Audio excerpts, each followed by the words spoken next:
Dans cette deuxième partie de vidéo consacrée au cerveau et à la vision, je vais vous proposer de parler de traitement visuel. Le traitement visuel, c'est ce que réalise le cerveau à chaque fois qu'il doit interpréter une image qui a été vue par les yeux.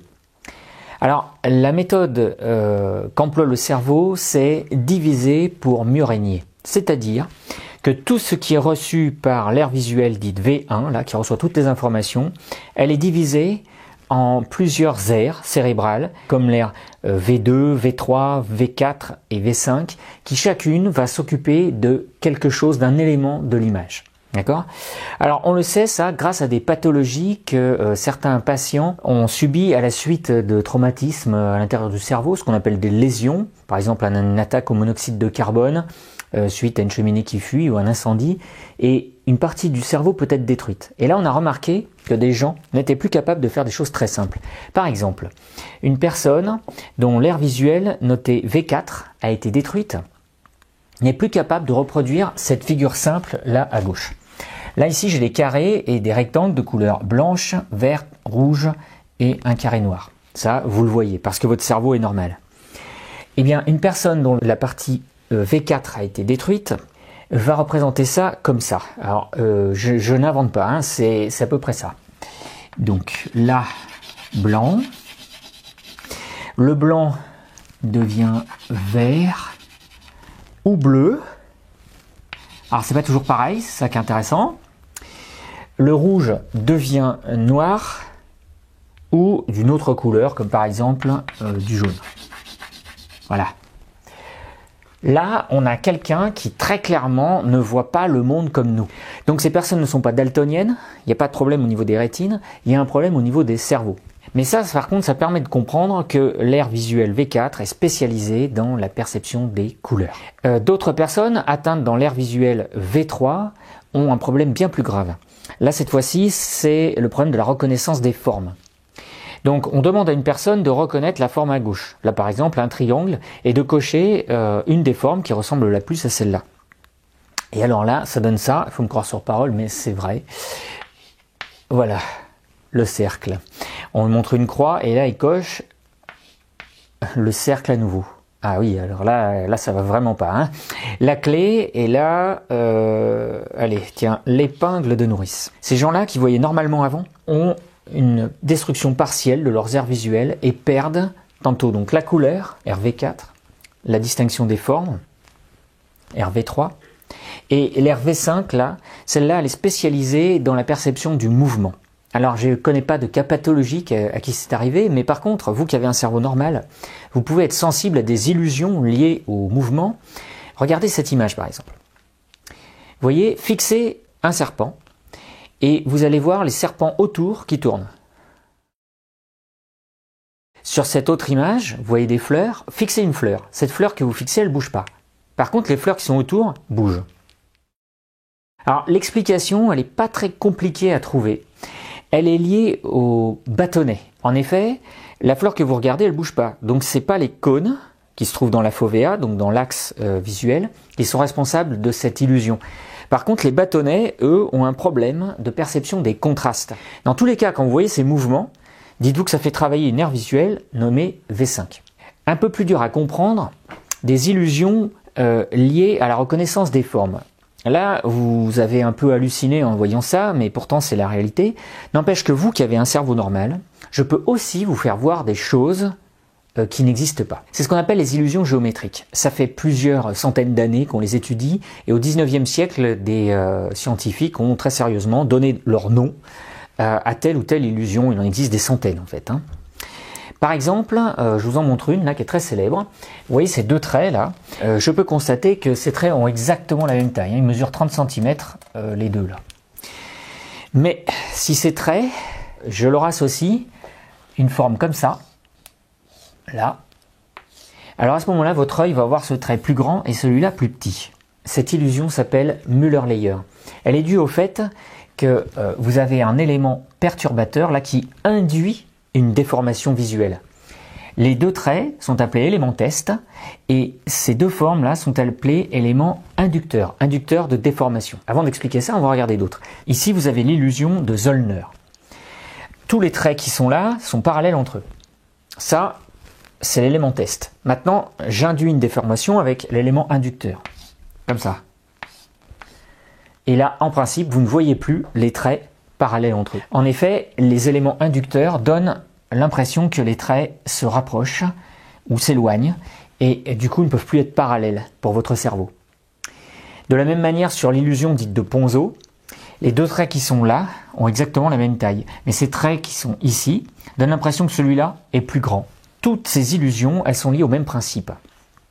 Votre cerveau corrige l'image qu'il voit, c'est-à-dire corrige les deux traits qui ont la même taille, en imaginant qu'il y en a un qui est plus grand, parce qu'il est habitué à voir le monde en perspective, c'est-à-dire avec des objets qui sont proches de lui ou loin de lui. Comme on l'avait vu tout au début de cette leçon, les yeux là sont spécialisés pour voir le monde en relief, grâce à la vision stéréoscopique. Mais il y a en plus un autre système pour voir la distance, c'est la notion de perspective. Et ça, c'est lié à un apprentissage. Au fait, on le retrouve chez des gens qui habitent en ville, mais aussi chez des gens qui vivent en forêt, et on le retrouve même chez les animaux. Cette notion de perspective, elle est super importante en fait, pour s'orienter dans l'espace. D'autres illusions, comme celle-ci, le T renversé, où là, il est très difficile d'admettre que cette barre-là a exactement la même taille que cette barre-là. C'est pourtant le cas, hein. Elle fait 20 cm ici, 20 cm ici. Dans cette illusion, qu'on appelle illusion de Jude, le point est au centre. Mais si je mets des zones comme celle-ci, sur les côtés, tout d'un coup, le point a l'air de se rapprocher de ce secteur-là. Encore une fois, c'est un problème de perspective. Dans le petit coin, là, ici, les éléments se rapprochent, alors qu'ils s'éloignent comme ça. Alors, on peut s'amuser à l'infini avec ça. Et des grands maîtres de la peinture ont réalisé des œuvres tout à fait étonnantes. Regardez d'abord ce petit dessin test-là. Dans ce dessin, vous avez plusieurs illusions. Par exemple, les deux guitares qui ont la même taille, en réalité, mais on a l'impression que celle qui est derrière est plus grande. Ça, c'est l'illusion de Ponzo. Vous avez l'illusion du T renversé avec le bord du tapis en bas qui est aussi grand que la hauteur du tapis. Et vous avez une illusion magnifique, une Müller-Lyer. Le bord du tapis a exactement la même taille que tout le bas de la pièce. Voilà, alors vous allez me dire, mais non, c'est pas possible en vrai. Non, mais c'est sûr, c'est pas possible en vrai. Sauf si on trafique un peu la pièce et qu'on lui donne l'aspect qui est là. Sur cette image, vous avez deux femmes, une qui a l'air d'être naine et l'autre géante. En réalité, les deux femmes ont la même taille. Mais les scientifiques se sont amusés à faire une maison qui ne respecte pas les lois de la perspective. C'est-à-dire que les murs ne sont pas horizontaux. C'est perturbant tout ça, hein. Eh bien, c'est parce que votre cerveau est habitué à voir le monde d'une certaine manière. Et si je lui présente le monde autrement, alors il ne comprend plus rien. C'est ce qui a servi à quelques artistes, dont je vous montre maintenant les œuvres. Regardez ce tableau d'Escher, par exemple, où on voit une fontaine qui coule en permanence. Mais elle coule tout le temps, de haut en bas. Donc il y a un problème. Un autre tableau d'Escher, où ici vous avez un monde convexe sur la gauche et un monde concave sur la droite. C'est très simple, on est habitué à voir la lumière du soleil venir du haut. Et donc on peut voir le monde en relief ou en creux, en fonction de l'orientation de la lumière, qui change en plein milieu de la toile. Donc à gauche, le monde est en relief et à droite, il est en creux. Chez Magritte, on va plus loin. On insiste sur le fait que ce qu'on prend pour la Lune, par exemple, qui est écrit en haut à droite, c'est pas ce truc-là, c'est pas le mot. La Lune, c'est un astre, mais qui ressemble pas à ce qui est écrit là. Et la chaussure qui est dessinée là, qui est peinte, c'est pas une chaussure non plus. C'est une image qui représente une chaussure. Et si on va encore plus loin, on peut dessiner ou peindre comme Jackson Pollock, c'est-à-dire éviter de représenter quoi que ce soit de reconnaissable. Alors là c'est très poussé. Là ici on a une toile qui s'appelle One, c'est-à-dire on imagine une peinture sans rien savoir du monde connu. Le cerveau, quand il interprète les images, il est toujours obligé d'interpréter en fonction de ce qu'il sait. Regardez, si je vous présente une image tout en blanc comme ça. Ici vous ne reconnaissez rien. Si je vous mets une forme en plus, comme celle-ci, là vous allez me dire, ah tiens, on dirait Pac-Man. Oui. Et maintenant je dessine un deuxième Pac-Man. Ah, et là vous commencez à comprendre qu'en fait il s'agit d'un triangle. Oui, sauf que le triangle n'existe pas. C'est vous qui l'imaginez, le triangle. Si vous voyez un triangle, vous avez une vision complètement normale et digne des plus grands peintres comme Raphaël qui voyait des triangles partout et composait ses toiles comme ça. Et par contre, un peintre comme Picasso ne voit pas des triangles, lui, quand il voit ça. Et c'est ça qui fait que on a une révolution dans l'art quand Picasso propose cette peinture de violon, par exemple, où ce que notre cerveau sait ne doit plus être la norme. Alors on pourrait s'amuser comme ça à l'infini. Ce que on va faire pour finir là, c'est rappeler quelques petits éléments essentiels. Le cortex visuel se situe dans le lobe occipital. Mais il ne faudrait pas que vous pensiez qu'il n'y a que cette partie-là qui travaille pour gérer les informations visuelles. Non, bien sûr, il y a aussi le lobe frontal, c'est le centre de la réflexion et de la pensée. Et il y a aussi les lobes temporaux. Là, ici, j'ai représenté une partie des lobes temporaux. Ils se situent ici, à peu près. Et dans ces lobes temporaux, vous avez une partie avant, médiane et une partie arrière. Et chacune de ces parties est activée quand, par exemple, on doit reconnaître un visage.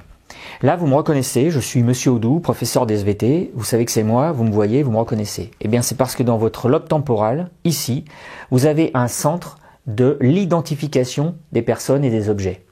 Okay. Et ce centre tout petit, là, arrive à mémoriser toutes les formes connues, les objets et les personnes, ce qui est assez extraordinaire. Par contre, ça lui arrive de se tromper, et c'est ce qui était à l'origine des sensations de déjà-vu. Le déjà-vu, c'est pas un phénomène magique, c'est simplement des erreurs de ce petit centre-là qui est trop petit pour se souvenir de tout, et donc qui fait souvent des mélanges. Mais c'est déjà extraordinaire d'arriver à se rappeler de tout ce qu'on arrive à se rappeler.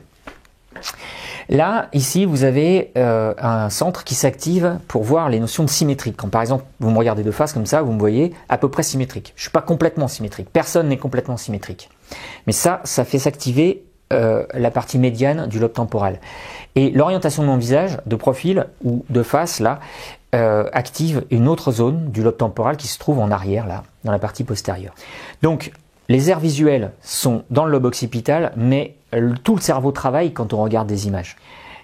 Je vous ai dit l'essentiel pour un programme des lycées. Bien sûr, il y aurait plein d'autres choses à voir, mais sachez quand même que beaucoup de mystères restent non résolus en matière notamment d'illusions géométriques et de perception visuelle. On est très très loin d'avoir compris le fonctionnement du cerveau. Je vous remercie de m'avoir suivi, je vous dis à bientôt pour une prochaine vidéo.